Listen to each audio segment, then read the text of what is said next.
junto à linha de fundo, autorizado, levantou na boca, voltou com o Jardim Riddick.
O ano era 1910.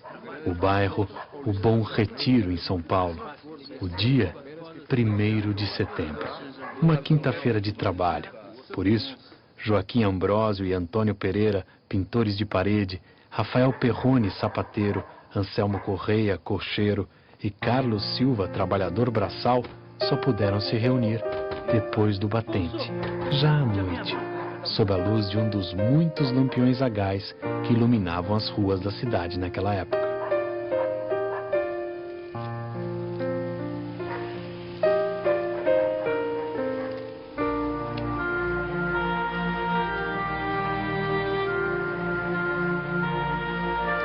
Eles tinham assistido a mais uma vitória do Corinthians Team, clube inglês que excursionava pelo Brasil.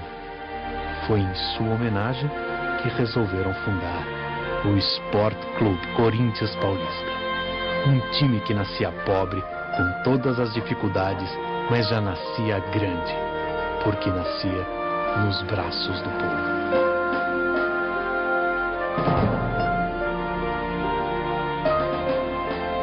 O Corinthians nasce como um clube varziano, não tinha meio termo naquela época. Ou era o tal futebol oficial, ou era o futebol varziano.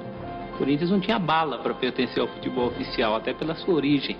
O Corinthians, para entrar no futebol oficial, ele precisava abrir mão de algumas condições de nascimento, né? Ele nasceu num clube de bairro, ele nasceu num clube de imigrantes, num lugar de gente pobre. Assim ele permanece até 1913, quando, depois de muita luta, ganha a chance de disputar uma vaga no Campeonato Paulista daquele ano. Em seu primeiro campeonato oficial, o Paulista de 1913, o time termina em 4º lugar. Mas já no ano seguinte, 1914, enquanto a Primeira Guerra Mundial começa na Europa, o Corinthians ganha seu primeiro título, invicto, com 10 vitórias em 10 jogos. E em 15 foi para a Liga, foi convidado para participar da Liga. Só que esse convite da Liga dos Ricos trouxe um prejuízo. Em uma jogada muito bem ensaiada pelos clubes da elite, o time fica fora do campeonato da Liga Rica e seus jogadores se espalham pelos outros clubes.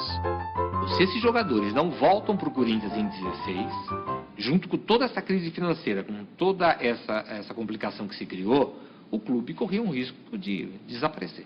De certa maneira, o Corinthians é a vitória do povo. É dessa época que surge quase que um mito corintiano, do clube que venceu desafios, do clube que foi capaz de superar todas as dificuldades que a gente pode imaginar.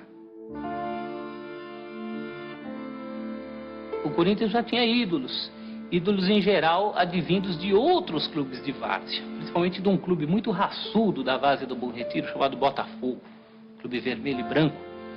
E do Botafogo veio Amilcar Barbuí. Meu nome é Amilcar Barbuí Filho, sou filho de Amilcar Barbuí, o primeiro corintiano a vestir esta camisa da seleção.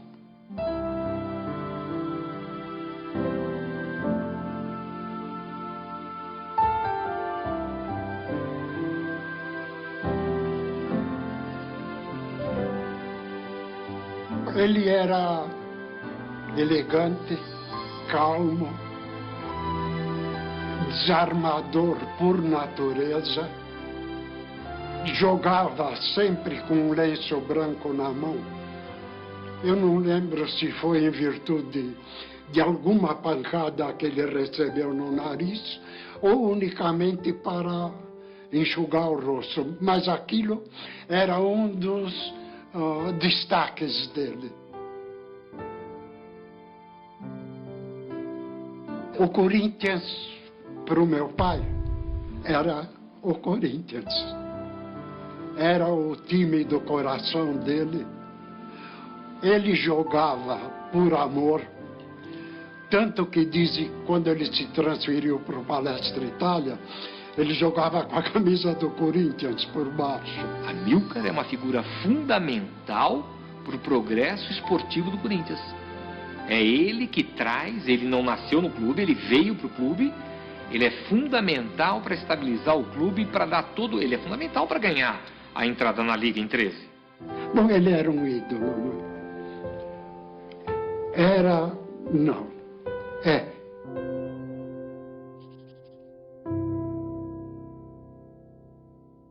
O Neco está tão ligado à história do Corinthians, mas tão ligado à história do Corinthians, que ele deu o dinheiro para o Corinthians comprar a segunda bola de sua existência. Eu dei uma bola até meio usada, já, que era do meu time lá, que era do Fluminense, o time no Bom Retiro. E eu vi o Corinthians lá, coitado, sem bola, sem nada. E eu então tinha uma bolinha boa ali, e eu deixei de jogar no Fluminense, porque tinha que jogar no Corinthians, e dei aquela bola de presente para o João da Silva. São 17 anos a serviço do Corinthians. Não por acaso ele ganhou uma estátua, ganhou um busto de bronze, que desde 1929 enfeita os jardins do clube. O Neco é o primeiro atleta símbolo do Esporte Clube Corinthians Paulista. Pela sua técnica também, jogador de seleção brasileira, campeão sul-americano em 19 e 22, num tempo em que o campeonato sul-americano tinha o peso de Copa do Mundo. Ele era um homem que ia buscar uma bola na defesa, driblava 1, 2, 3 e entregava.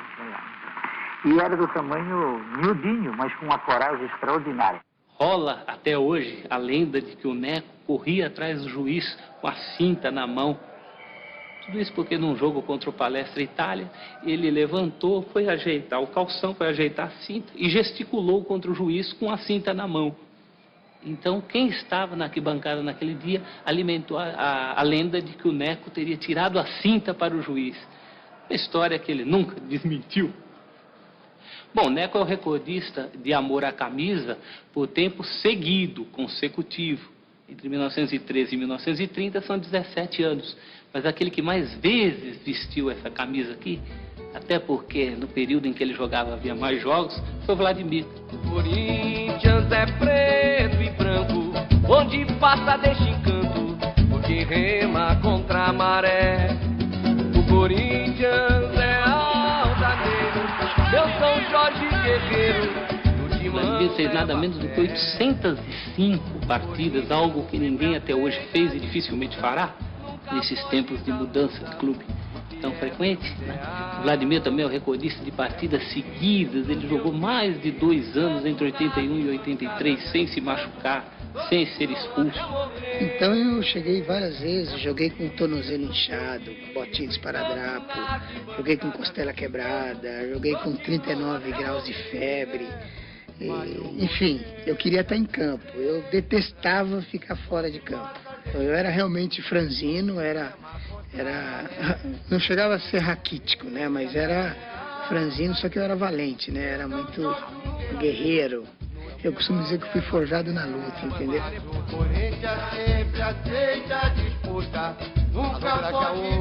Eu me sinto parte da entidade, é isso.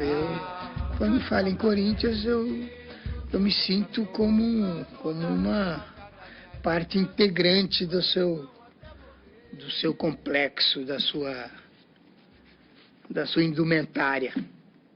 É isso que eu me sinto, né? Eu considero que os valores que eu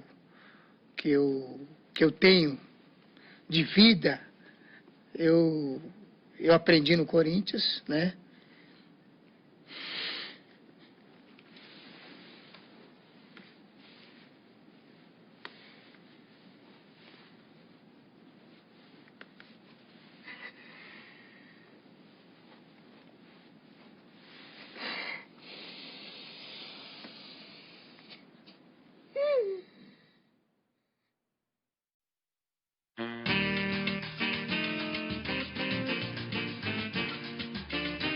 Os loucos anos 20 trazem para o Brasil uma completa mudança de mentalidade. Em 22, ocorre a primeira transmissão de rádio, ainda experimental, realizada durante as comemorações do centenário da independência. São Paulo é sacudida pela Semana de Arte Moderna, que rompe com todos os padrões estéticos e culturais. Um dos expoentes daquele movimento, o pintor Francisco Rebolo, que chegou a jogar no clube, torna-se o responsável pela arte final do escudo corintiano.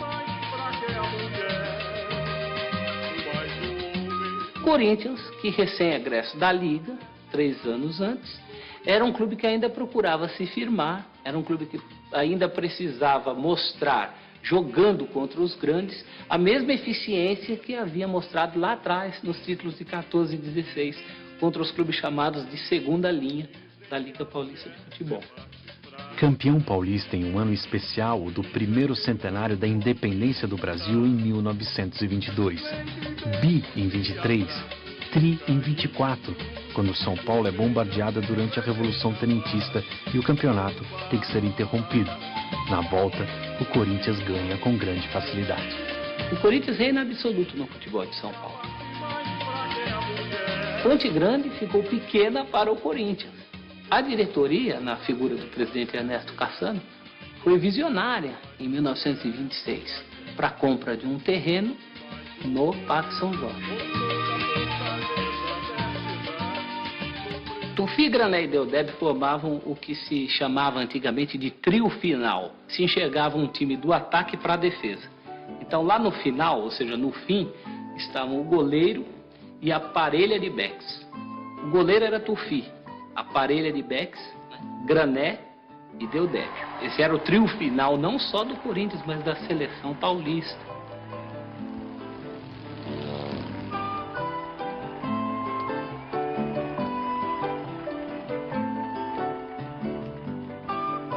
O Tufi era um goleiro aventureiro, usava costeletas enormes, camisa preta, que lhe deu o apelido de Satanás. Teve uma vida boêmia, era um jogador galã, dizem um emérito defensor de pênaltis, dizem Tufi, que morreu muito cedo, né, de uma pneumonia dupla, teria evoluído para tuberculose, teria morrido enterrado com a própria camisa do Corinthians. À sua direita jogava o Grané, Pedro Grané. Pedro Grané era um homem, antes de tudo, muito alto, muito forte e dono de um potentíssimo chute, que lhe deu o apelido de 420, o calibre do maior canhão da época, de fabricação alemã. Diz a lenda que o chute do Grané era capaz de entortar munhecas de goleiros. E o Deodébio era conhecido mais pela regularidade, um zagueiro que depois se tornou símbolo do corintianismo. Durante anos foi titular do Corinthians. Ele emenda o tri de 22, 23 e 24 com o de 28, 29 e 30. E o tri de 30 acontece já no comecinho de 31, uma goleada 5-2 na Vila Belmiro em cima do Santos. Para esse jogo na Vila Belmiro, acontece aquela que é considerada a primeira das muitas invasões corintianas, da torcida corintiana, ao território adversário. O Corinthians vai fechar a década de 20 com 6 campeonatos ganhos em 10 disputados. A primeira vitória contra um time internacional, o Barracas da Argentina, foi em 1929, 3-1. Entusiasmado com a brava atuação corintiana, o jornalista Tomás Mazzoni destaca a fibra de mosqueteiros demonstrada pelos jogadores. O apelido pega para sempre e os triunfos internacionais continuam. O Corinthians também goleia o Bolonha da Itália por 6-1, já embalado pelo seu primeiro hino.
Os anos 30 são marcados pelos ventos das revoluções. Enquanto Getúlio Vargas toma o poder no Brasil, a Itália fascista busca repatriar seus filhos, com a intenção de fazer do futebol italiano o maior do mundo. Me parece que quem deu essa ordem foi alguém chamado Benito Mussolini, para que o Lazio trouxesse aquele jogador da seleção brasileira e, se possível, mais alguns. E alguns jogadores começam a sair. Alguns filhos de imigrantes, filhos de italianos, que sonhavam com a Itália grande, era a Itália do Mussolini, em voltar para a terra dos pais. Na Lazio eles já foram como profissionais. Isso suspendeu a moral de todos eles. Mapping Stories ainda era na rua 15 de novembro. Tinha uma vitrina enorme e nessa vitrina eles puseram a fotografia da seleção. Sabe, quebraram a vitrina, arrebentaram a fotografia. Foi a reação do povo por eles terem ido para a Itália. O Corinthians foi o mais prejudicado porque perdeu 4 titulares e perdeu a hegemonia no seu estado, a hegemonia que era claramente sua. A crise vivida pelo Corinthians no começo daquela década é recompensada com mais um tri, o terceiro, recorde até hoje entre os times paulistas. Este foi conquistado em 37, 38 e 39, e o destaque dessas campanhas foi um craque que encantava a todos. Tinha uma tal de Balas Futebol. Eu me interessei, ficava alucinado, ainda mais que havia um distintivo diferente de todos que eu já havia visto em revista, jornal, Esporte Clube Corinthians Paulista. Eu falei, mas que diabo? E depois, folheando, eu vi lá um mulatinho esguio, sabe, com uma camisa bonita, tal, um tal de Teleco. Aí eu falei para minha mãe: mãe, a senhora já ouviu falar um tal de Teleco? Ela falou: não, eu sei que é do Corinthians. Ele ficava de costas para o gol. E quando ele recebia a bola, né, os veques, ao invés de marcar, ela ficava olhando. E ele era tão rápido que ele virava, tchum, e botava lá no ângulo. É um lance que ele criou, na minha opinião, nunca mais eu vi. E morreu com ele, está enterrado com ele. Parque Antártica, 14 de novembro de 1937. Teleco usa a cabeça e o Corinthians sai da casa do Palestra com mais uma taça praticamente garantida. Corinthians e Palestra foi no Parque Antártico. Começou o jogo, o Teleco deu a saída, passou a bola para o Carlinhos. O Carlinhos correu, passou a bola para o Filó. O Filó deu mais uma corridinha lá e deu um centro, 1 minuto de jogo. O Teleco faz o gol de cabeça. Eu estava com o joelho machucado, né? Mas na hora que escalaram a reserva, ele levou um choque, né? E não teve condições de entrar para jogar. Eu entrei no campo para jogar com a perna dura mesmo, não? O Mulatinho chegou ali na área e pimba. Não tinha castigo. 1-0, acabou. De lá para cá, eles tinham a raiva do Corinthians, eu vou te contar.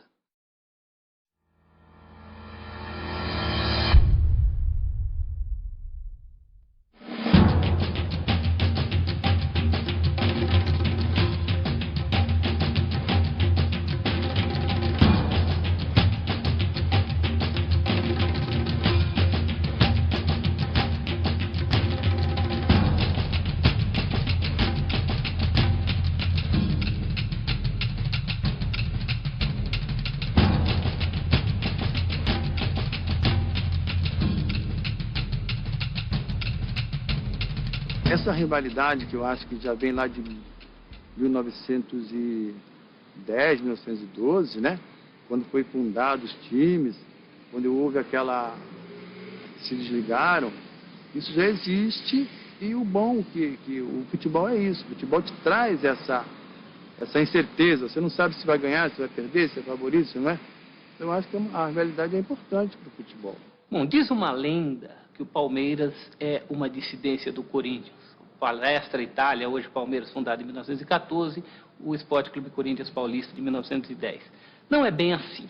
O que acontece entre Corinthians e Palmeiras é um grau de parentesco.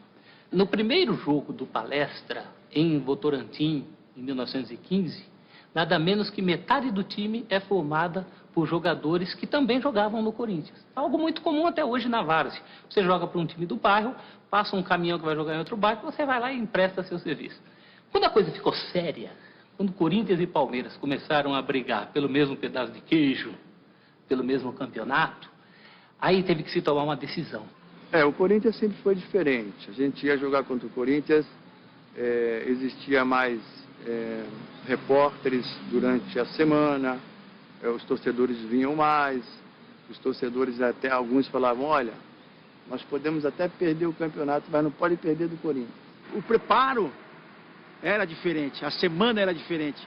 O olhar do torcedor pra gente era diferente. Pô, é agora, hein? Poxa, é agora, Ronaldo, agora tem que ganhar desse cara. Porque o palmeirense corintiano tem aquela, né, aquele sarro, né, de um tirar do outro, aquelas coisas todas. Que é coisa antiga, né? É do porco, é do gambá. Isso aí foi em 79, né? Lá, praticamente já na minha chegada em São Paulo, né, aquele clássico, né? Corinthians e Palmeiras, né? E semifinal, né? Que a gente tinha que tirar o Palmeiras para ir para a final com a Ponte Preta. E realmente eu fiz o gol, né? Foi um gol de canela, chorado, mas a bola entrou no cantinho lá, né? E acabou tirando o Palmeiras fora. E aquele ali pra mim foi o primeiro Corinthians e Palmeiras mesmo. Um jogo difícil, tava 2-1, né, pra gente, né? Tava 1-0, o Jorginho empatou, aí fizemos 2-1. Jogo difícil, o Luiz Pereira, o zagueiro do Palmeiras, e descia. Aí o seu Mário gritava do banco: marca, vai junto com ele, desce pra marcar com ele. Aí o Luiz Pereira desceu, fui uma. O Luiz Pereira desceu, fui outra. Aí o Luiz Pereira desceu, o Silmar, volta, eu viro você, porra, eu não vou ficar voltando, eu não vou voltar mais. Não vou ficar marcando o Luiz Pereira, pô. Eu sou centroavante, o cara vai e deixa ele ir. O Luiz Pereira foi, nós tomamos uma bola, saímos no contra-ataque, o Ataliba chutou, o João Marcos rebateu, eu fiz um gol. Aí deu uma saída, aconteceu uma coisa, o Luiz Pereira desceu, que aí foi outro contra, os 3 gols igualzinho. Eu acho que foi 38 minutos, 40 e 41. E eu fiquei puto com ele, falei, não vou marcar o Luiz Pereira porra nenhuma, e acabei fazendo os 3 gols em cima, no buraco que o Luiz Pereira deixou. Eu respeito muito o Palmeiras, mas cada vez que eu ganho do Palmeiras eu fico muito contente. Eu acho que a rivalidade é importante para o futebol. Mais uma rivalidade em que você possa ir lá, torcer, sair contente, sair triste, mas que não exista mortes, como a gente tem visto, né? Isso aí eu acho que não é o esporte, não é legal. Bom, pelo jeito ele vai bater direto, né? Não tem nem barreira, hein? É o que ele faz, Veloso!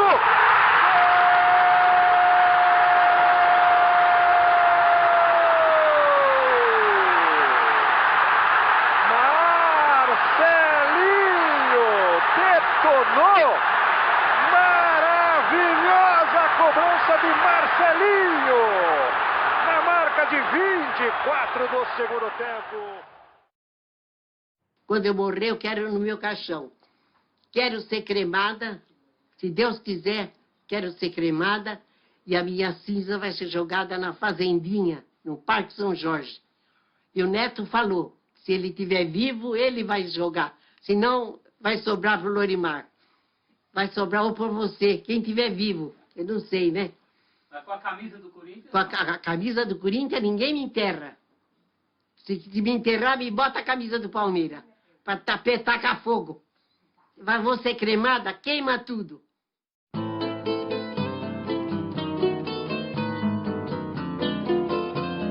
São Paulo já não podia parar.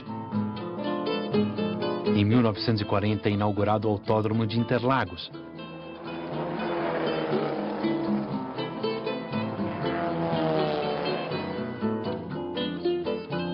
E no mesmo ano surge o Pacaembu, concebido no vale de mesmo nome, que parecia ter sido criado especialmente para abrigar o estádio.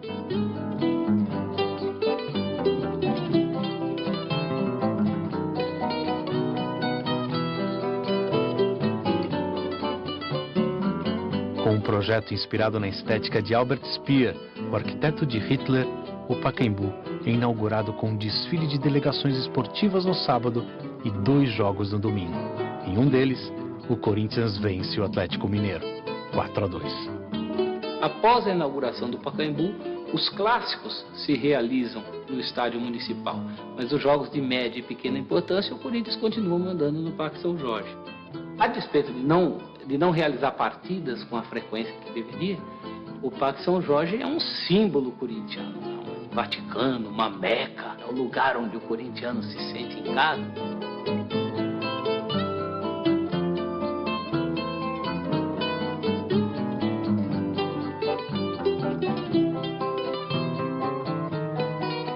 Tem a biquinha de água que já estava no Parque São Jorge quando dá compra do terreno.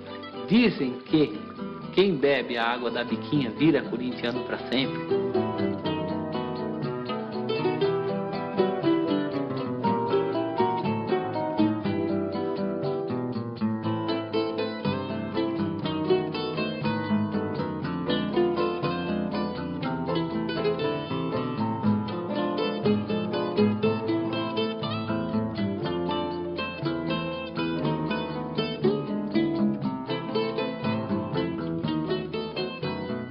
O Corinthians começou a década muito bem, em 1941, vencendo o título paulista, quase invicto, ganhou o título com 2 rodadas de antecedência, e na última rodada perdeu do Palestra Itália por 2-0, já campeão, né, o jogo das faixas. Apesar de outras conquistas, como a Quinela de Ouro em 42, uma espécie de Rio São Paulo, e 4 taças Cidade de São Paulo, o Corinthians não seria mais campeão paulista na década de 40. Culpa principalmente do rival tricolor, que tinha Leônidas da Silva. O São Paulo trouxe o Leônidas para se tornar efetivamente um grande clube. A partir do seu primeiro título na nova fase como São Paulo Futebol Clube, em 43. O Corinthians, ao buscar o Domingos, tentava fazer a mesma coisa. Domingos e Leônidas, os dois grandes jogadores do Brasil na Copa de 38. Era chamado de El Divino Mestre. Pela sua técnica, pela sua perícia, pela maneira como desarmava os atacantes adversários. Meu pai, na verdade, na minha juventude, todos diziam que ele era um jogador sensacional, porque era um jogador que jogava atrás e tinha uma técnica muito apurada. Era um jogador que não dava chutão, saía tocando a bola. E naquela época era difícil você ter jogadores desse naipe. A minha mãe me dava o equivalente hoje a R$1, sei lá, não tem, né? Ela me fazia um lanche e falava, vai filho, vai ver o Domingos da Guia jogar. A minha mãe, hein? Que não entendia patavina de futebol. É um jogador que se identificou muito com o Corinthians, a ponto de, no dia em que o time foi campeão, voltou a ser campeão em 51, ele ter viajado do Rio para São Paulo para assistir o jogo e cumprimentar os jogadores nos vestiários. E a frase do Domingos, segundo os jornais da época, era essa. Ele cumprimentava um a um os campeões de 51 e falava para eles, muito obrigado por terem conquistado o título que não pude conquistar.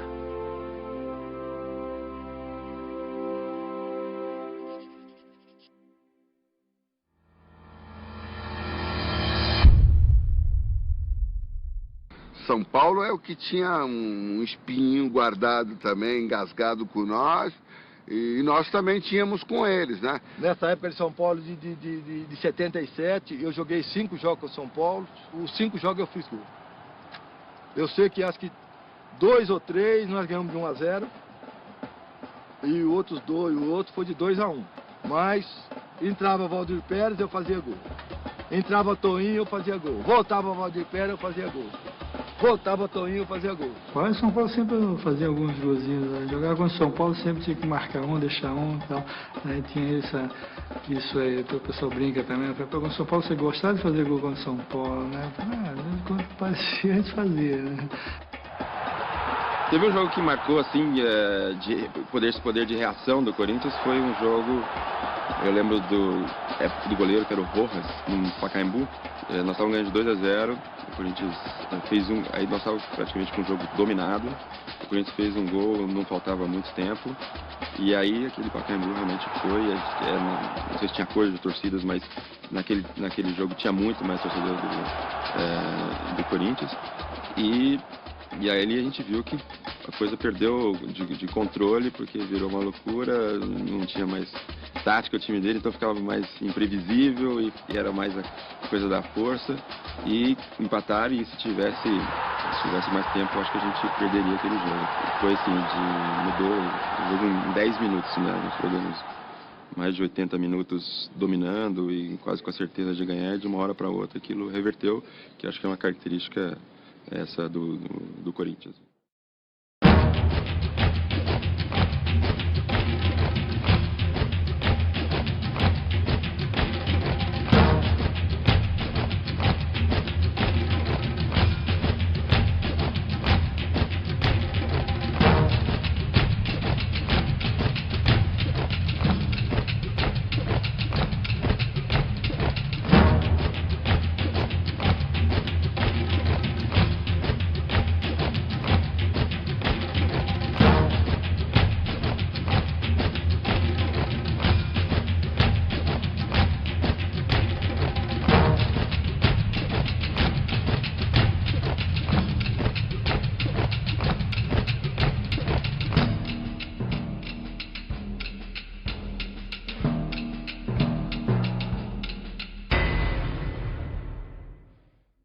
Não é só, o jogador não tem só aquela fase boa, só de fazer gol.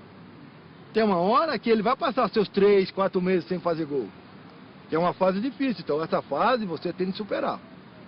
Tem de superar, que a gente tem de entender que não é só fase boa na frente da gente, não. Tem as fases ruins. Então nessa fase, você tem que mostrar para a torcida que você está lutando. Nessas fases, é que eu mostrava dentro de campo. Eu não estou fazendo gol, mas eu estou jogando pro time.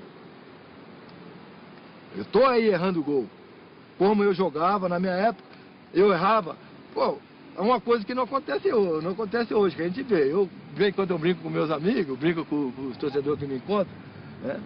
Que naquela época, eu chegava debaixo do gol, a bola estava entrando, a torcida já estava levantando para gritar gol e chutar a bola passar por cima da trave. A torcida aí, seu filho, entendeu? Passava mais uns 10 minutos, sobrava outra bola para mim, eu ia na cara do gol, então a torcida já ia gritar gol e mandava lá em cima. Então eu errava uns 2, 3 gols no jogo. Na hora que a torcida não estava esperando, eu fazia o gol. Muitos jogos que eu joguei, aconteceu isso daí. Eu perdi 3, 4 gols assim de cara com o goleiro, na frente do goleiro, chutei pra fora, chutei por cima. Até hoje, de vez em quando eu jogo nos Masters aí, eu chuto a bola por cima. Aí a torcida fala, continuo mesmo. Claro, se eu não chutar a bola por cima, eu não sou o Geraldão.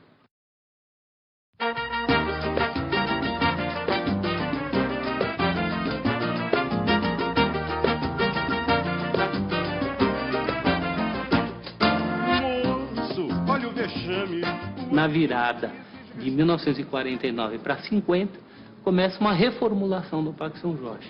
Vocês querem renovar? Então nós vamos trazer o Luizinho, o Colombo, o Roberto, o Cabeção, o Idário. Gente recrutada principalmente na várzea do Maria Zélia, da Zona Leste paulistana, que era um time de várzea muito forte, muito tradicional. E com essa base, o Corinthians vai dar uma guinada na década de 50. Prejudicando hoje o bom crioulo de amanhã. Será que extensamente censurado? Se balançar o corpo, vai para mão do delegado.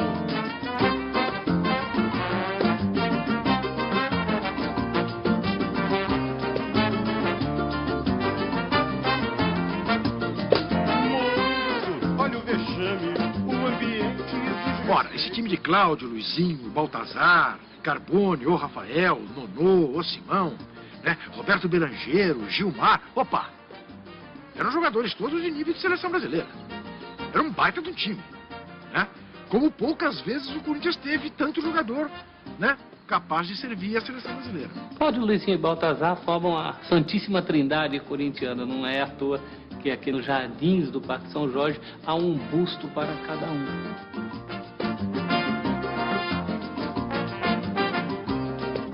Tô chegando um dia ao Morumbi para ver um jogo. Quem vem do outro lado? Cláudio Cristóvão de Pinho. Eu paro e falo, seu Cláudio, o senhor é o ídolo da minha vida. Ele olha para mim e já me dá assim uma... Ele fala, ora, Juca, muito obrigado. Já para mim, fala, como? Ele sabe quem eu sou. É uma coisa que você nunca imagina, né? Ainda mais diante de... Aí eu falei, seu Cláudio, por sua causa, eu comi muito espinafre na minha vida. Ele falou, como? Eu falei, pois é, seu Cláudio, eu era um garoto razoavelmente de saúde frágil e o meu pai, para me convencer a comer espinafre, que eu odiava, dizia que o senhor levava espinafre no bolso traseiro do calção, que era por isso que o senhor jogava tão bem. Eu levei anos, seu Cláudio, para descobrir que calção de jogador de futebol não tem bolso. Mas aí já tinha comido muito espinafre. Celcinho, ele ficou com os olhos cheios de lágrimas, me abraçou e falou assim, puxa, que bom, então eu servi para alguma coisa. O Cláudio, além de maior artilheiro do Corinthians, ainda contribuiu decisivamente para muitos gols do segundo maior artilheiro da história do Corinthians.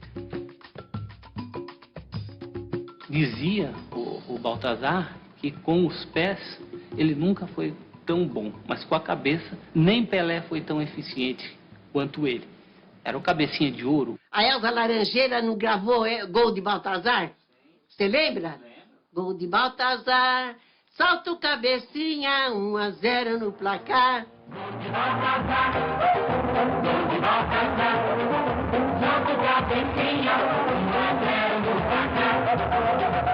Eu subia mais primeiro do que eles. Eu subia primeiro do que eles.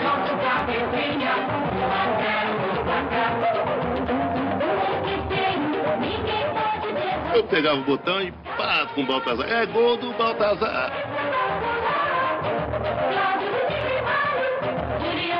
Baltazar ganhou o concurso de popularidade, o craque mais querido do Brasil.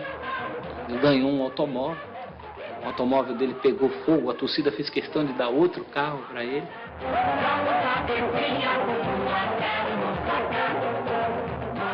O Luizinho foi o que mais encarnou a mística de ídolo corintiano, que era tanto tecnicamente um craque, um jogador driblador, irreverente, tecnicamente brilhante, mas também um ídolo no sentido de que entendia a alma corintiana. Ele desrespeitava o adversário. Dentro da qualidade técnica que ele tinha, ele sabia que ele fazia com a bola coisas que nenhum outro fazia. Com a facilidade e no espaço de campo muito pequeno. Exige respeito pelos estatutos da nossa gavina. Dança a noite inteira, mas dance direito, olha. E era um artista, a ponto de ter ficado para a história a grande lenda do dia em que ele sentou na bola diante do argentino Luiz Villa, que jogava no Palmeiras. Dos livros mais fortes que eu tinha e que fazia com maior facilidade, coisa de 1 milímetro, 2 milímetros, 3 milímetros, 4 milímetros, é jogar a bola no meio das pernas do sujeito. Às vezes você fala, isso é para desmoralizar. Não. Era um negócio que instintivamente acontecia no momento. Então eu metia muita bola no meio das pernas, de qualquer um eu metia, de qualquer um eu metia. Eu tinha uma facilidade danada para fazer isso. Mas dele, caiu de no jogo, eu metia umas 6, 7 vezes, entende? Era chato. Ao entrevistar o Luizinho, perguntava, mas o senhor sentou mesmo na bola? Ele falava, deixa isso pra lá, isso é coisa de moleque faz cada coisa. Alguma coisa teve. Então... Não, eu não sentei na bola, não. Não. Olha o vexame, o ambiente exige respeito. Alguns clubes permitem a existência de ídolos que não são necessariamente craques. O Corinthians tem vários. Birubiru, Ezequiel. E o Idário talvez seja o primeiro de todos eles. Idário jogava o canhoteiro, eu ouvi algumas vezes, no alambrado aqui, no Pacaembu. Poderia não ser um baita, tecnicamente um baita jogador. Mas o cara era foda. O espanhol não tinha a menor dúvida. Dava-lhe uma ombrada e o jogava no alambrado. E a torcida vinha abaixo, né? Era a raça corintiana. Essa mistura de raça e habilidade dá ao Corinthians o domínio do futebol paulista e brasileiro no começo de década. Em 1950, o time ganha o Rio-São Paulo. Em 51, o ataque formado por Cláudio, Luizinho, Baltazar, Carbone e Mário ultrapassa, pela primeira vez no profissionalismo, a barreira dos 100 gols. Faz 103 e devolve ao Corinthians o título paulista depois de uma década. Em 52, vem o Bi. Em 53, o Rio-São Paulo. Em 54, o Bi no Rio-São Paulo. E a histórica conquista do 4º centenário. Prejudicando hoje o bom crioulo de amanhã. Será que distintamente censurado? Se balançar o corpo, vai passando o delegado. Mínimo de decência pro ambiente familiar.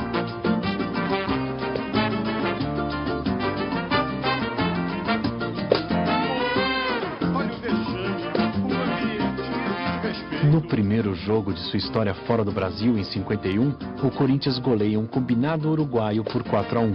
Em uma excursão à Europa, em 52, passando pela Suécia, o time é recebido pelo mesmo rei Gustavo, que 6 anos depois entregaria a Taça do Mundo à seleção brasileira campeã da Copa de 58.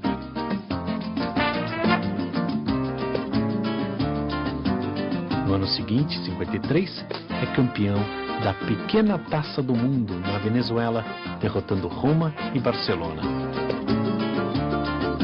O Corinthians vive seus anos dourados.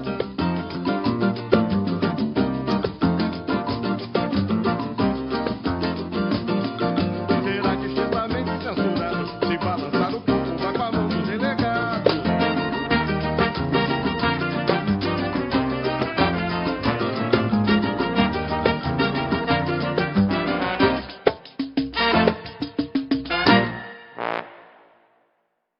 O Brasil é campeão do mundo em 58, quando o Corinthians começa, né, começa a ficar claro o jejum corintiano.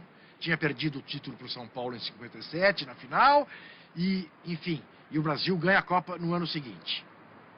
Mas vamos lembrar, o Brasil só é tricampeão do mundo porque a escalação começa em 58 com Gilmar dos Santos Neves, goleiro do Corinthians, e termina em 70 com Roberto Rivelino, né? Grande ídolo do Corinthians. Tá aqui a chave. Nunca ninguém se dá conta disso, mas é óbvio. Não me venham de Pelé, de Garrincha. Essa gente foi importante.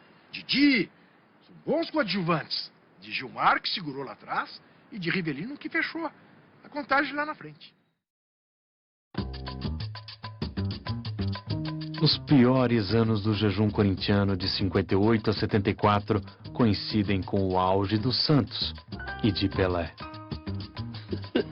A gente sofria tanto que faltando 10 minutos, 15 minutos, a gente ia embora. O corintiano não fazia isso. Só fazia isso contra o Santos. Porque não tinha jeito. Contra o Corinthians dava certo, né? Várias vezes o Corinthians entrava e jogava muito melhor que o Santos. Mas aí perdia pênalti, a bola batia na trave no pênalti, o goleiro defendia o pênalti, e a gente ia lá, pô, acabava ganhando de 1-2-0. Uma vez no Parque São Jorge, o Parque São Jorge apinhado, né? O Negrão foi lá, aquela linha, Dorval, Coutinho, Dorval, Mengalvo, Coutinho, Pelé e Pepe. O Corinthians abriu a contagem com o Cássio.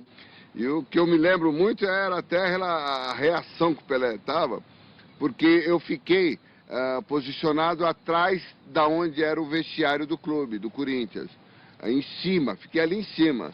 Então eu via só o Negão fazendo assim, né? E os torcedores, acho que irritando, falando um monte de bobagem. Geralmente acabava o primeiro tempo, as coisas não saíam muito bem pro Santos. Para mim, não estava muito bem, não tinha saído o gol ainda e tal.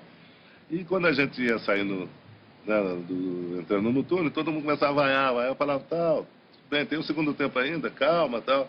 Isso eu cansei de fazer no interior. Eu ia jogar, pô, no primeiro tempo estava difícil, 0-0, falava, calma, espera aí, tem o segundo tempo. Pô, aí o segundo tempo dava certo de virar, aí todo mundo dizia, viu, ele mandou esperar. De repente, segundo tempo, não teve jeito. Fui para casa triste, aborrecido, porque eles viraram o jogo. Negrão, eles foram lá, acabaram com o Corinthians, dentro do parque. Mas se o Santos tinha um rei, a partir de 65 o Timão passou a contar com Roberto Rivelino, o reizinho do parque. Ele apareceu no infantil do Corinthians, né, no time de infantil, e logo ele se destacou e veio pro profissional, né, e dali à frente é aquele Rivelino que todo mundo conheceu, né.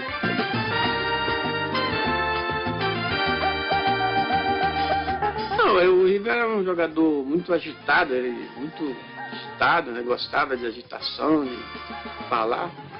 E a chuteira mais velha que tinha, ele gostava de jogar com aquela, né? E é com Rivelino em campo que o Corinthians enfim se vinga de Pelé e quebra o tabu de 11 anos contra o Santos.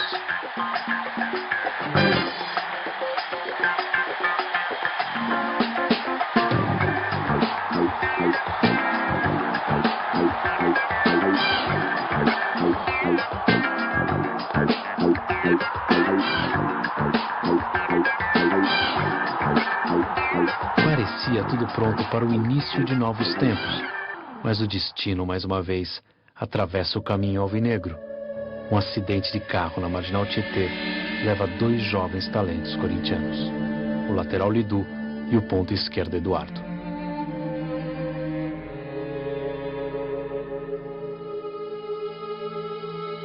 E aquilo foi uma perda irreparável. Como jogadores, como pessoa, como ser humano, você entendeu? Aí o clube caiu, a equipe caiu muito. O Corinthians não consegue, porque o Palmeiras não deixa, nem sequer inscrever 2 jogadores no lugar. E eu não tinha mais reserva. A altura para ser titular. E o ambiente também não estava bom, muito triste, e acabamos perdendo o campeonato. Aí eu digo, né, pra você. Não tem que ser o Corinthians. Vamos ganhar um título num ano em que 2 dos nossos morreram do jeito que os 2 morreram? Ora, dane-se o título. É claro, muito maior é o Preito, a Lidu e a Eduardo, que fazem parte da história do Corinthians, sem terem sido campeões. Isso distingue o Corinthians.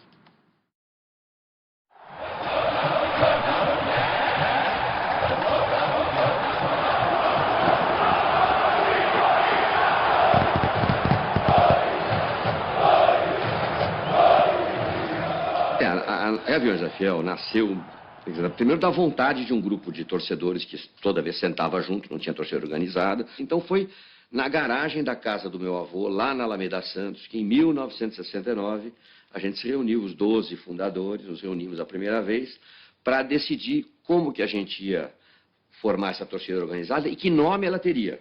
A gente teve várias sugestões de nomes, Carcarás da Fiel, alguém deu uma sugestão de, então vamos botar o nome de Gaviões da Fiel, inspirado nos dragões rubros-negros, né? Porque o gavião representa independência, força. Não tinha ideia que um dia a Gaviões fosse se tornar o que ela se tornou. Eu acho que eu me orgulho de eu ter começado um movimento, que depois o povo, né, quem fez a Gaviões foi o povão da periferia, não foi o Chico Malfitani, o Igor, não, foi o povão mesmo, o povão corintiano da periferia que fez esse movimento. Então mostra a capacidade que o povo da periferia, o povo tem de se organizar, de fazer um movimento. A gente tem hoje 87 mil sócios, né, desde os primórdios aí de 1969, e hoje a gente tem a gente é uma grandeza, né? Assim, eu costumo dizer que aonde o Corinthians estiver, Gaviões vai estar lá.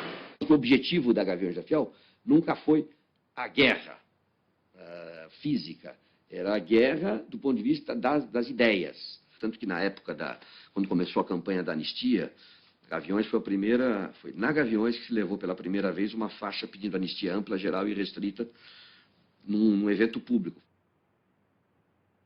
Não existe um prazer, alguma coisa que me dê mais prazer do que você gritar um gol do Corinthians ali no estádio, num jogo Corinthians e São Paulo, uma final de campeonato, aquela, sabe, quer dizer, aquela paixão de se abraçar o desconhecido do teu lado, o cara suado, tá fedido, eu também tô fedido, o cara tá cheirando a alho, tá, entendeu? Você abraçar o cara, ai, irmão, quer dizer, chorar, vibrar, então...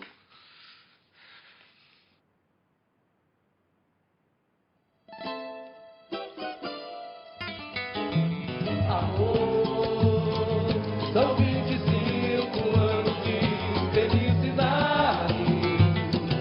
Amor, nossa bandeira vai cobrir toda a cidade.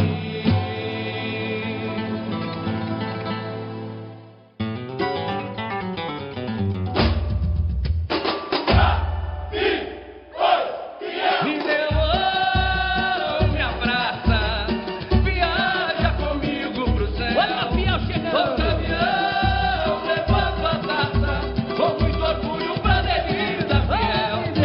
Me deu ouro, me abraça, viaja comigo pro céu. Ô caminhão, levando. E a gente tem o nosso segmento do carnaval, que também é um segmento muito especial, né, que todas as pessoas que já passaram por aqui, que estão aqui até hoje, já conduziram isso também com amor, para mostrar para o corintiano no mundo inteiro que a gente consegue fazer uma festa bonita para homenagear o Corinthians. Né? Então, assim, a partir do momento que a gente está dentro do sambódromo desfilando, a gente está representando o Corinthians, a grandeza da torcida. É inexplicável, assim, não consigo entender. Eu, assim, não sei se é certo ou errado, mas eu comparo ao amor que a gente tem por um filho. Eu sou mãe e eu faço essa comparação. Cada qual no seu lugar, mas é a mesma comparação, é o mesmo amor. É complicado, assim, de explicar com palavras. Realmente é sentimento puro. Te amo de verdade, vou te levar pro infinito. Vai, Corinthians! Vai, Corinthians! Vai, pode lutar! Vai, torcida fiel! Ela vai torcer e ele vai lutar! Os outros times são torcedor. Um corintiano é militante. Ou seja, ele acredita mais, ele briga mais. Ou seja, ele não é Corinthians quando é campeão. Ele é Corinthians quando perde, ele é Corinthians quando empata, ele é Corinthians quando ganha. Ou seja, nós, na verdade, nos sentimos a razão de ser do Corinthians. A torcida do Corinthians joga, as outras assistem. O Corinthians joga, as outras empurram. O Corinthians joga, as outras aplaudem. O Corinthians joga, ela veste a camisa. Não estou exagerando, não. Ela faz o time ganhar, faz o time ganhar. Sem desrespeitar as outras, que quando podem, ajudam. Mas a do Corinthians ajuda mais.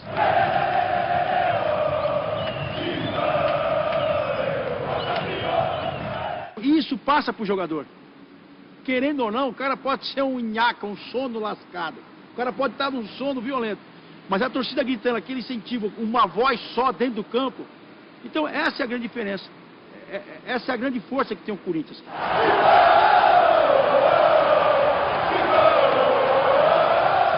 Por isso que o corintiano tem que chegar cedo no estádio. Até todo mundo colocar, tá dura meia chuteira, tá dura meia chuteira, tá dura meia chuteira. Isso não pode demorar muito, não. O jogo começa e está sem os jogadores.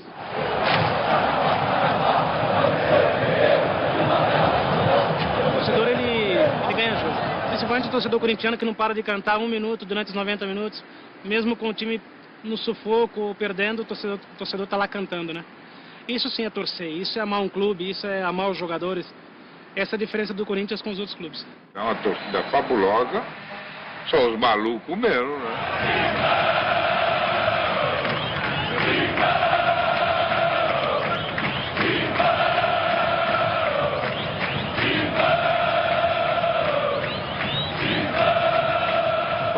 Qualquer torcedor que é fanático faz qualquer loucura. Cheguei a apanhar.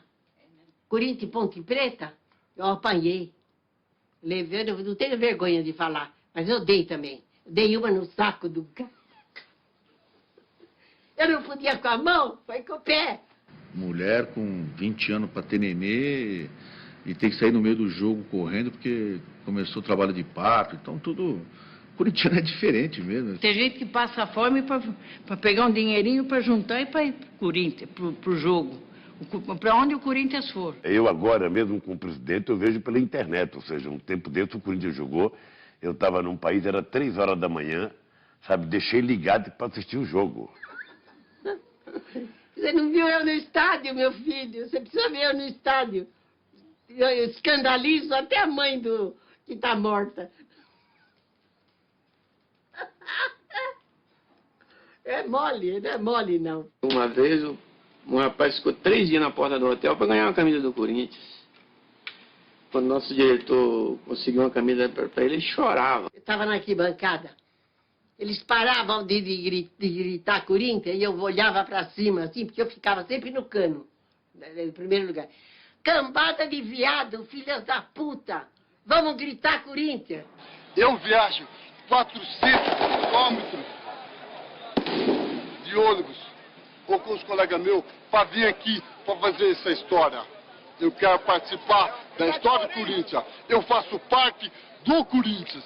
Eu amo o Corinthians. A minha vida é o Corinthians. Minha mulher me falou um dia, eu vou te abandonar. Você abandona, mas eu não abandono o Corinthians. Eu não abandono o Corinthians. Tem milhões de mulheres no mundo. Se me abandona hoje, eu procuro outra amanhã. Mas o Corinthians é um só.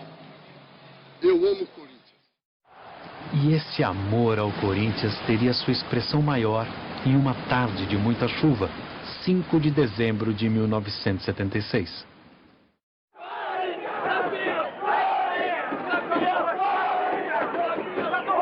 Foi um negócio coletivo de São Paulo inteiro, né? Aquela coisa de você chegar no Rio de Janeiro, né? E olhar a Copacabana e ver os caras de calção de lã amarrado com corda, em Copacabana os carioca, aquelas cariocas todas bonitinhas, olhando aquele bando de loucos, né? Tocando tambor, comendo frango com a mão. A estrada era um espetáculo, era carro passando, buzinando, os ônibus passando. E chegou lá no Rio, já viu, né? Quem manda é nós. Quando o Corinthians entrou no Rio, acabou todos os bebida, sanduíche, acabou tudo. Você não sabe o que eu vi de arte com a bandeira do Corinthians, 5 horas da manhã. Indo lá para o estádio, eu falei, mas o que é? Mas eu chorei tanto. Mas o que é isso? Em pleno alto mar, eu estou vendo isso aqui do Corinthians. Foi uma invasão que foi assim emocionante. 70 mil pessoas viajaram 400 quilômetros pela Avenida Corinthians, antigamente chamada de Via Dutra, para dividir o Maracanã com a torcida rival. E pegamos o ônibus e vai embora. Passa o Santa Teresa, que negócio todo, para você chegar no Maracanã, dá uns 5 quilômetros. Estamos olhando aqui pela janela, tá? Aí vimos um ônibus, Corinthians, tá. Aí o 2, põe 3.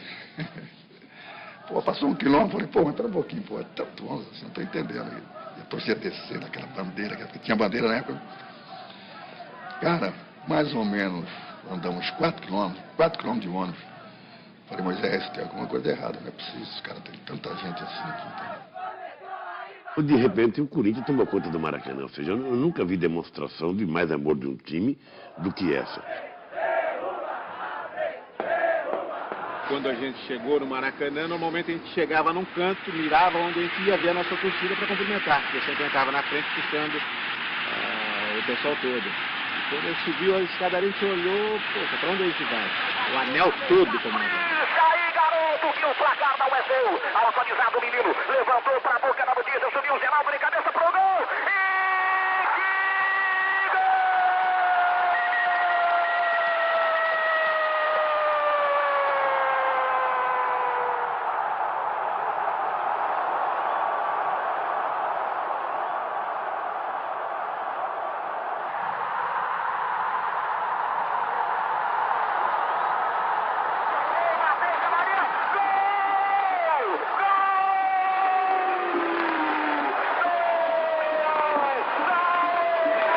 E aquele momento para mim foi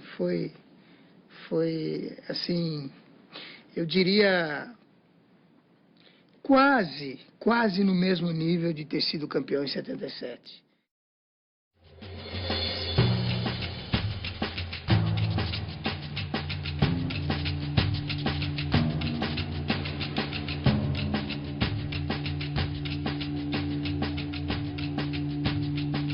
Eu vou te contar uma coisa, bicho. 22 anos, num time do tamanho do Corinthians, ficar sem um título é dolorido.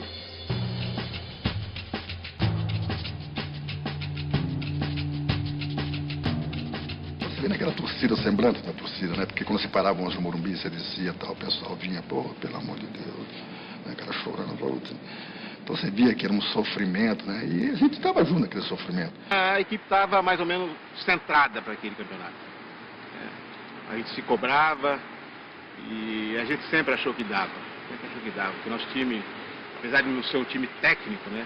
Era um time de muita força, era um time de muita vontade e, com sinceridade, a torcida nos arrastava. Você sabe que a gente não queria jogar com a Ponte, né?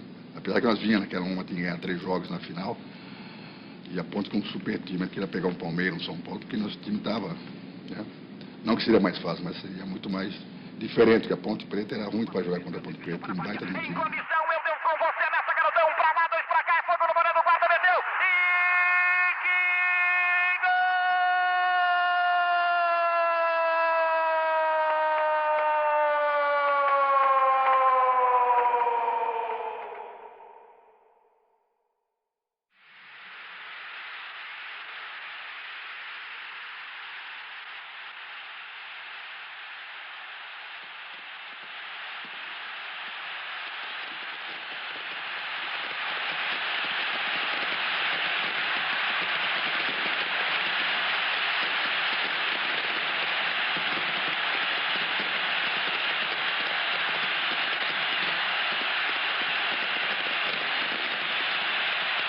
O Morumbi sempre 46 mil pessoas.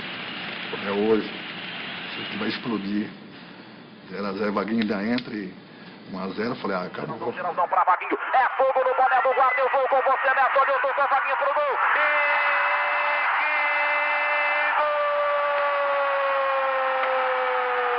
Aí deve essa infelicidade, né? Tomar aqueles 2 gols. Expectativa, correu, bateu pro gol. Gol! Do meio da avenida, sobrou o rebote, a Rui Rei olhou, tocou pro gol. Gol!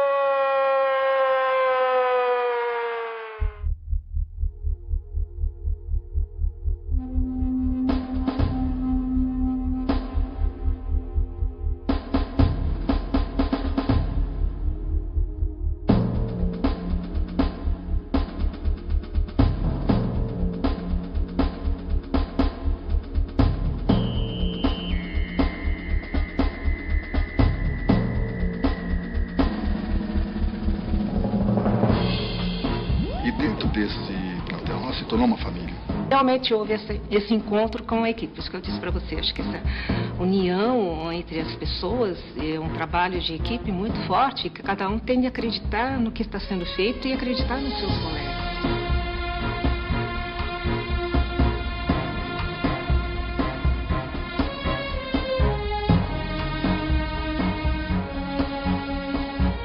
O Brandão, por exemplo, foi para mim um dos célebres, uma pessoa importantíssima naquela conquista, pelas atitudes que ele tomou antes, né, da final.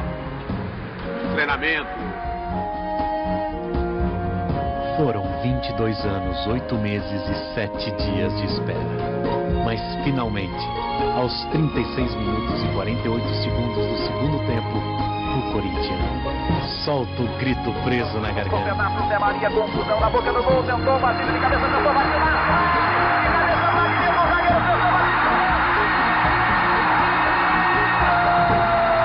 Aquele gol que parecia que não saía.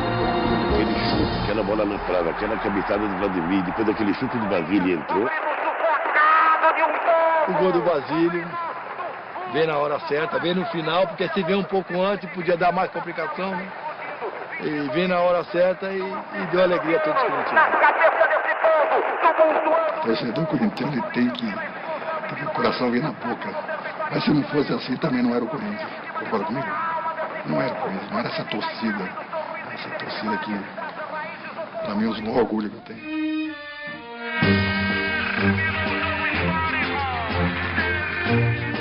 Quando nós terminamos o jogo contra a Ponte Preta, eu me lembro que a gente, lá de tanto a gente direcionou para o banco e a gente saiu correndo para cumprimentá-lo. Eu acho que alguma coisa direcionou para que a gente fosse dar aquele abraço nele, nos levantamos, né? E agradecemos por tudo que ele nos fez e pela satisfação que ele acabou dando para nós jogadores e para o próprio torcedor.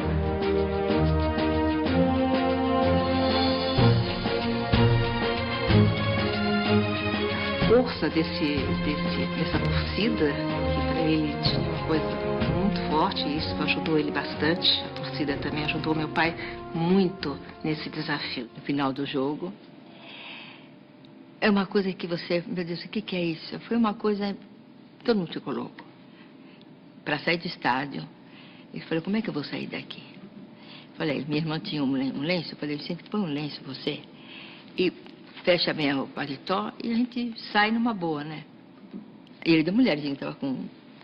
Eu tentei dirigindo o carro, mas tonta que eu fui, né? Porque se alguém me conhecia, tá dirigindo o carro, me conhece. Aí ele estava atrás do banco, quando eu desço a rampa lá da... Ah, dona Marlene! Subsete de mulher, ele estava... Foi uma coisa impressionante.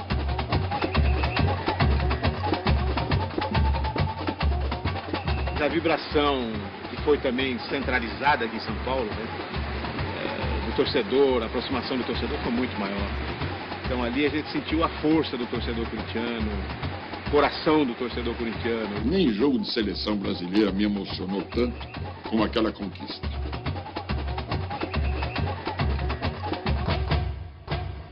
Então, cara, quando você para... Aí a ficha cai, né? Falou, pô, cara, mas peraí, foi campeão pelo Corinthians. Corinthians, você é a nossa paixão mesmo.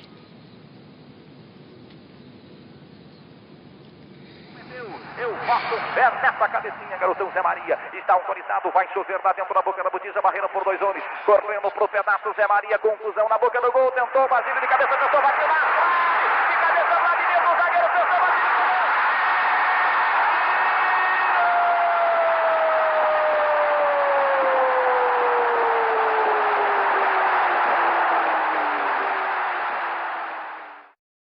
O Corinthians sempre arrastou multidões e sempre arrastou fanáticos pelo futebol, então não tem jeito.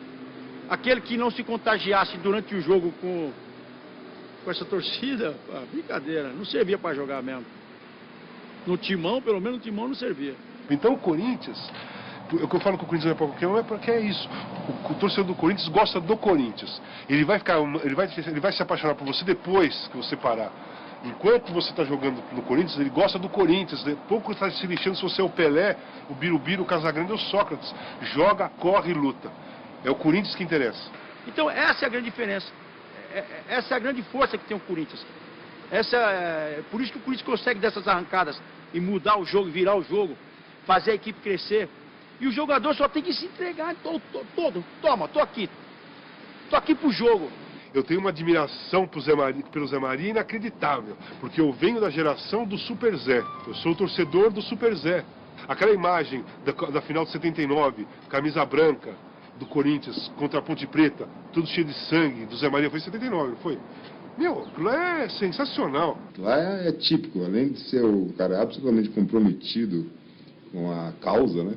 Ainda tá sangrando, voltando a câmera. Aquela imagem representa, o cara deu sangue pelo Corinthians.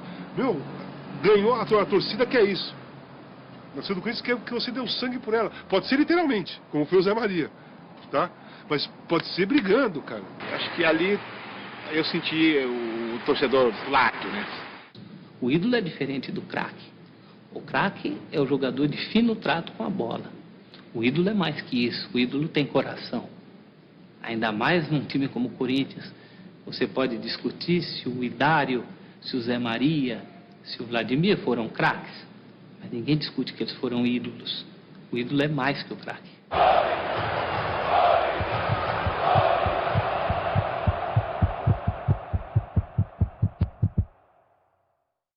Em 79, Sócrates e Palinha. E aí o Corinthians resolve virar um pouco aquilo que outros, né, achavam que só eles poderiam ser. Academia, e universidade de futebol, e futebol refinado. O Magrão e o Palinha resolveram mostrar que era possível. Eu senti assim meio assustado, mas só que o meio assustado me dava muita tranquilidade, porque eu nunca me senti... Mentira! Mentira! Baixinho, para de falar mentira, rapaz. Dá licença, menino. Som. Não, esse aqui não. Cadê o cabelinho? Vai mais de 20 anos que eu não vejo essa coisa. Ele falou 30. 30 já? Você tá velho, hein? Porra, você tá velho. Eu sou avô aí. Nós tínhamos uma simbiose. O meu cérebro com as pernas dele. É inteligência com as pernas, né? Depois que você saiu, eu fiquei atrás de um até o Biro pegar no breu.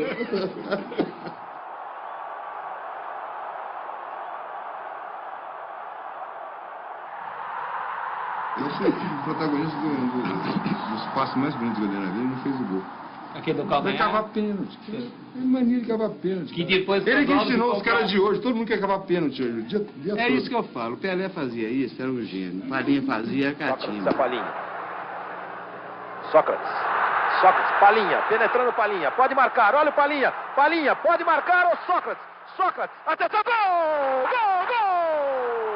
E o Palinha lembrou as comparações das tabelinhas entre vocês com Pelé e Coutinho, né, Palinha? Eu lembro na época, teve essa comparação. Foi a imprensa, né, que falava, né, Sandro? Tá bom, Pelé.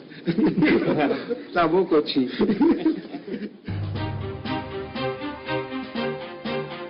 No Brasil do começo dos anos 80, abertura política, fim da censura e diretas já eram as palavras de ordem.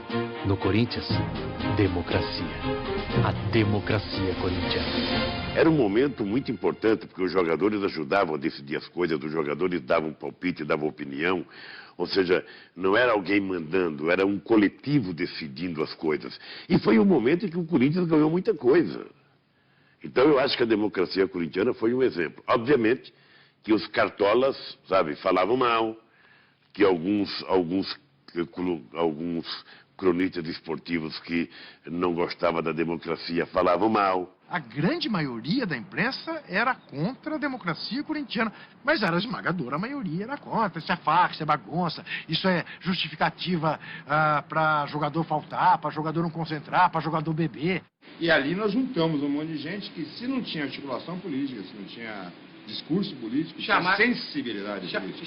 Chamar a responsabilidade também, tinha sensibilidade, porque não dá para fazer... Tem que ter um retorno, né, também, né? Não dá para você fazer um movimento daquele em que o auxiliar de roupeiro tinha muito peso que o diretor de futebol, ou que o jogador da seleção, que era eu, o voto dele tinha o mesmo peso. Não dá para fazer isso com duas pessoas. Todos estavam envolvidos, obviamente, todos estavam envolvidos. Cada um com o seu estilo. Na época dessa mudança, numa conversa franca com o técnico e com a própria direção, dos casados não concentrarem, virem na hora do jogo, o solteiro concentrar um dia antes, que era normal. Então, eu acho que foram mudanças positivas que veio para o bem do esporte no modo geral. A proposta de fazer uma autogestão era um barato, né? Você imagina um país numa ditadura, criarmos uma discussão política em cima da autogestão. Nós escolhemos o nosso chefe. Que se perguntar para jogador do Corinthians, não se perguntar para ninguém. Acabou aquele negócio de... E aí, o que você acha? E o cara respondendo, não, eu darei tudo de si para essa torcida que tanto... Não, começou a acabar com esse tipo de coisa, sabe? Começou a se perguntar o que você pensa disso, e política, e cinema, e música, e sociedade, e os jogadores começaram a ser porta-voz de um movimento realmente democrático em todos os sentidos, não no sentido político, no sentido de vida. O Corinthians vira nacional, de fato, em 82, 83, menos pelo bicampeonato paulista e mais pela discussão que o Corinthians suscitou no Brasil inteiro sobre como devam ser as relações trabalhistas num clube de futebol e também no embrião da campanha das diretas. Repita aqui, doutor, repita aqui. Se a emenda for aprovada, você não vai embora do nosso país. Eu acho que é o momento em que o futebol fica inteligente no Brasil. O Brasil que sempre foi do futebol, né? Sempre tivemos, há muito tempo a gente já tinha um futebol respeitável e campeão. Eu acho que ali é a maioridade para o futebol inteligente. Nós carregamos um peso muito grande. Eu tomava 5 blitz por semana na rua, da polícia. Os jornais, os críticos sempre acusando o Sócrates de irresponsável, de alcoólatra, eu de um drogado e tudo mais. O Vladimir porque era negro. Eu acabei sendo preso no dia 23 de dezembro de 82, depois do Campeonato Paulista. 1000 ameaças, né, chegavam pra gente ali. Nós éramos 30 pessoas contra o mundo. As nossas armas estavam em campo. A democracia corintiana foi a participação do futebol, a participação do esporte na luta pela redemocratização do país.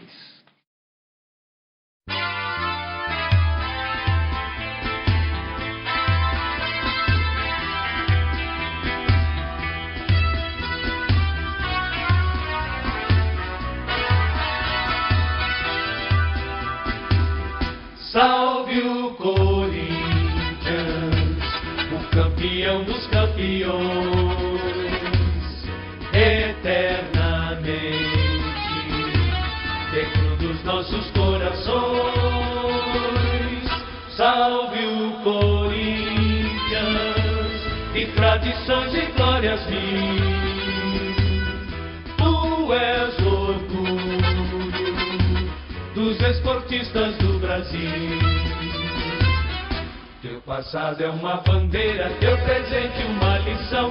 Figuras entre os primeiros do nosso esporte pretão.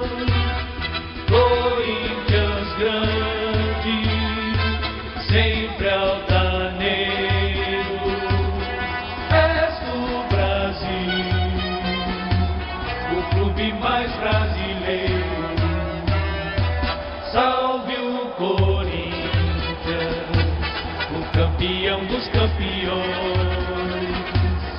eternamente dentro dos nossos corações. Salve o Corinthians, de tradições e glórias mil. Tu és o orgulho dos esportistas do Brasil. Depois de conquistar o Brasil com suas ideias, o Corinthians conquista, no fim dos anos 80, mais um título de centenário, o da abolição. Faltava ainda um brasileiro, que não demorou para chegar.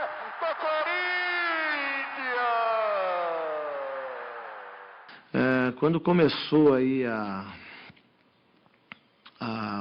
os 8, né, que ficaram para decidir o título, né? Eu não acreditava, não. Falar a verdade, ninguém acreditava. 90 é uma coisa de louco, né? O Corinthians ganha um campeonato com um time que, na verdade, tinha um grande jogador que o carregou nas costas, o Neto, né? O Neto está para a conquista do Corinthians em 90, assim como o Maradona está para a conquista da Argentina em 86 e o Mané Garrincha para a conquista do Brasil em 62, não tenho a menor dúvida disso.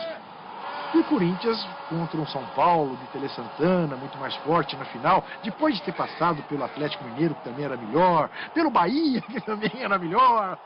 Tem o escanteio cobrado do lado de cá, subindo o Giba, meteu no buraco do Corinthians!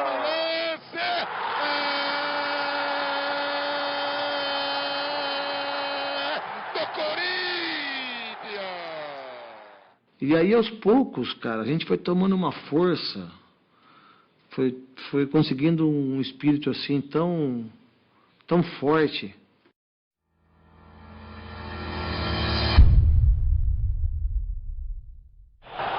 O Corinthians vai tentar o seu primeiro título brasileiro.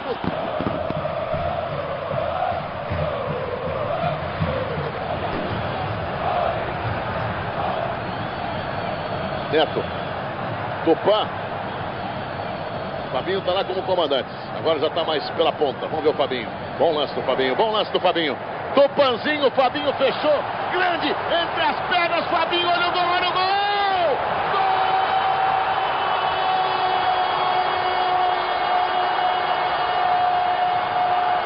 É o gol que marcou, né? Minha carreira. A história hoje. Eu sou conhecido também pelo esse gol, né? O primeiro gol do título.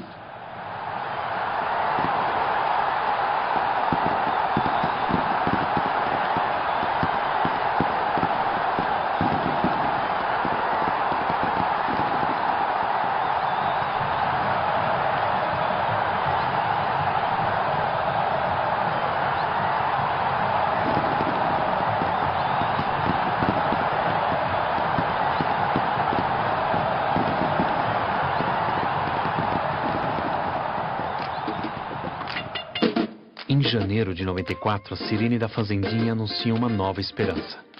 Marcelinho chega do Flamengo para se tornar um dos maiores ídolos de toda a história corintiana. Com ele, o Timão fatura sua primeira Copa do Brasil em 95.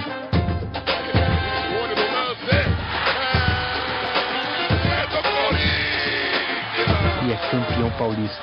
Ano sim, ano não.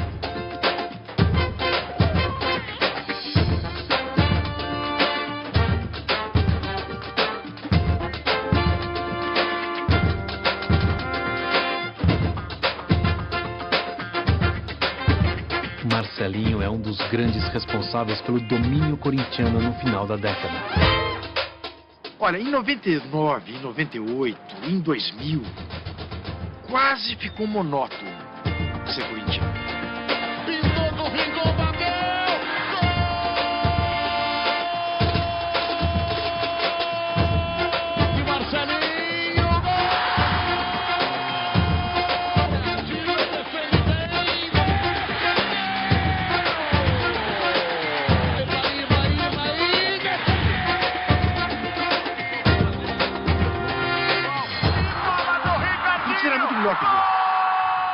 A gente foi bicampeão brasileiro, ganhando as duas finais de times mineiros. Fizeram de tudo, arbitragens horrorosas contra o Corinthians, e mesmo assim o Corinthians passou por cima e acabou campeão. Sabe, a gente fala, pô, vamos arrebentar hoje, vamos dar show hoje, vamos passar por cima hoje, vamos pra porrada hoje, vamos. Era assim, meu irmão. O Dinei abraçou a causa também e ele veio pra cima, lógico, jogar os seus 20 minutinhos, os 15 minutinhos, que ele mesmo queria jogar 20, ele não queria mais jogar mais do que isso. Ele ajudou muito o Corinthians.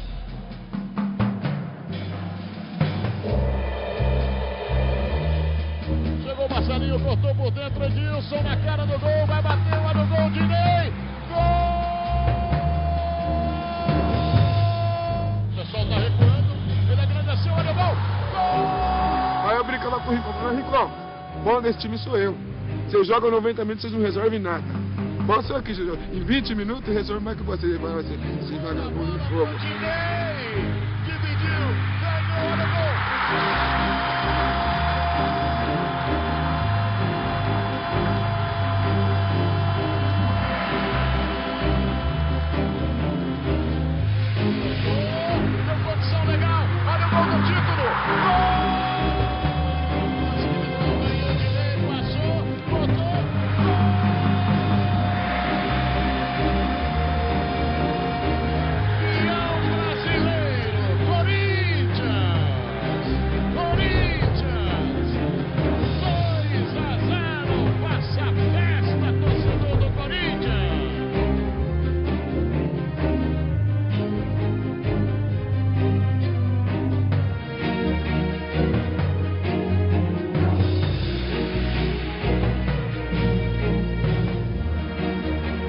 Aí nós fomos para a final do Brasileiro com o Atlético, que vinha com o time também certinho, o Guilherme fazendo muitos gols, o Marques voando ali.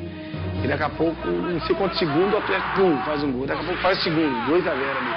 2-0 pro Atlético, e 2-1, e 3-1 pro Atlético. E já não era a mesma história do Cruzeiro, porque o Cruzeiro foi 2-2, e aí 3-2. O segundo jogo é uma vitória de 2-0 no Morumbi.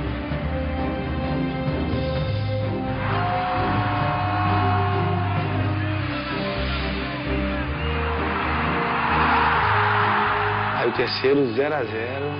Lembro que ainda carimba uma bola na trave lá de falta, que foi já eliminado tudo. O título era do Corinthians de novo.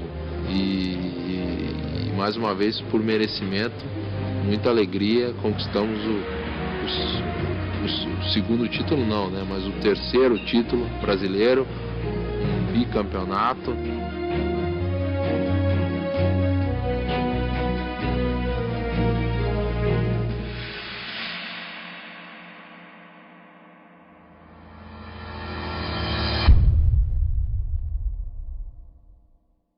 Estava todo mundo muito confiante, né? E foi uma fase linda, né? Eu acho que esse Mundial foi maravilhoso.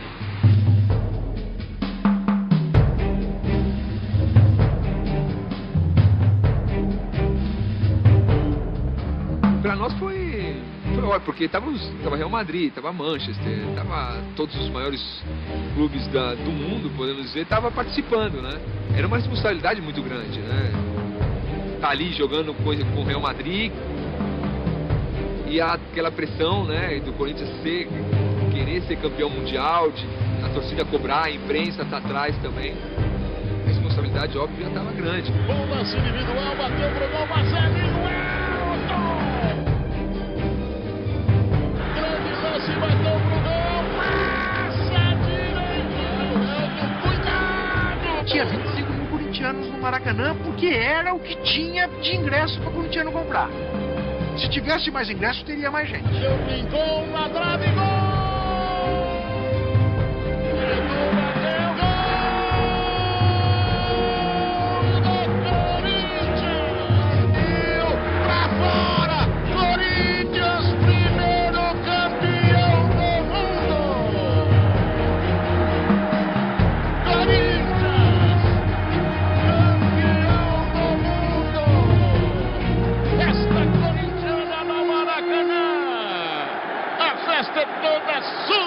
Torcedor do Corinthians. Eu voltei desse jogo, Corinthians e Vasco, num voo em que o comandante pediu lá em cima no céu para a torcida parar de fazer ola porque estava desequilibrando o avião. Tinha um bando de louco no avião, era só a torcida do Corinthians e fazendo ola no avião. E o comandante entrou pedindo, pelo amor de Deus, para com isso, porque isso aqui é grande, mas não é 2, né? E é isso, é a torcida do Corinthians. Depois de conquistar o mundo, o Corinthians ganha praticamente um título por ano.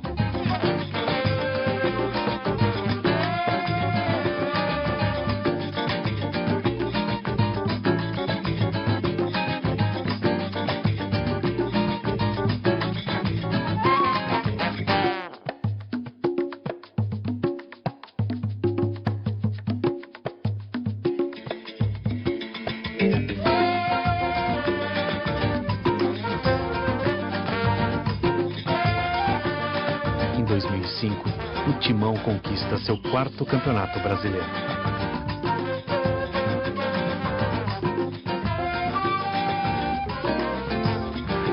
Mas, como ao longo de toda a sua história, mais um grande desafio estava por vir.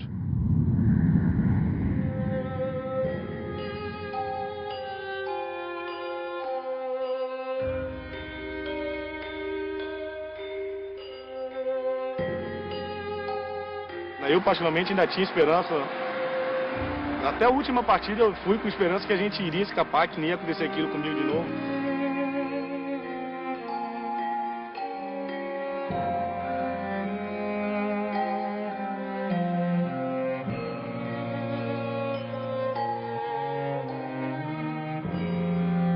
Hoje a maior dor que eu tenho como ser humano foi o dia que o Prince caiu.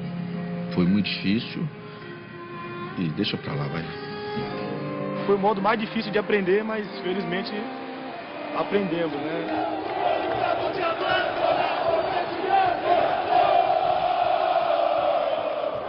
Acho que a partir dali, quando caiu, que a gente realmente falou, pô, o Corinthians está na 2ª divisão. Logo em seguida chegou o Antônio Carlos, aí o Andrés trouxe o Mano. Iniciamos um trabalho de reestruturação. Esse trabalho nos levou à conquista da Série B de forma brilhante, porque foi com uma vantagem bastante grande, com uma campanha muito boa.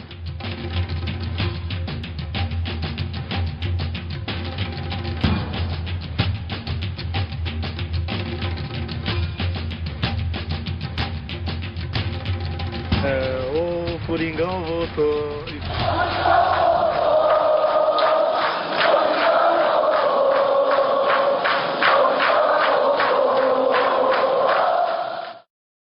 E o Corinthians volta. Volta com a força de um dos maiores jogadores de todos os tempos.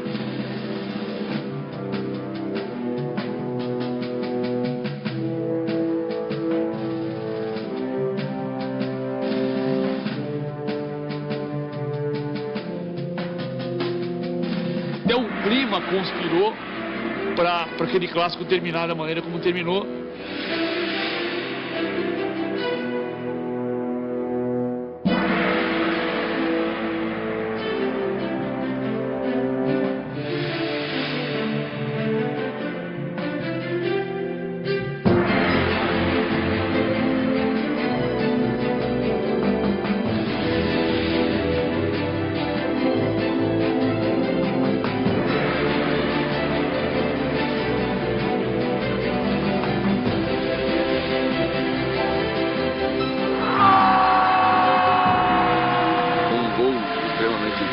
Importante e decisivo, só comprova a sua capacidade de estrela, de vencedor que tem.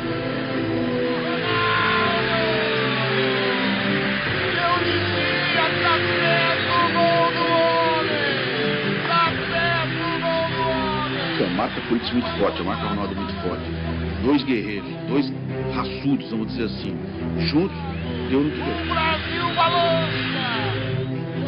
Lançado, partiu depois, pode sair o gol do Ronaldo, pode sair! É dele! É dele! Gol!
Pode explicar a garra de um jogador que passou por 8 cirurgias para se tornar em 2006 o maior artilheiro de todas as Copas.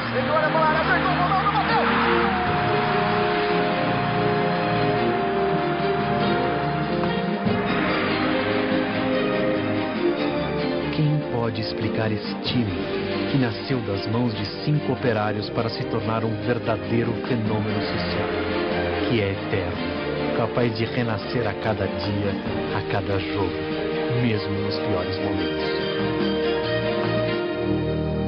Afinal, o que é o Corinthians? O Corinthians é um pouco a vitória de quem raramente consegue vencer. O Corinthians é uma república dentro do estado de São Paulo.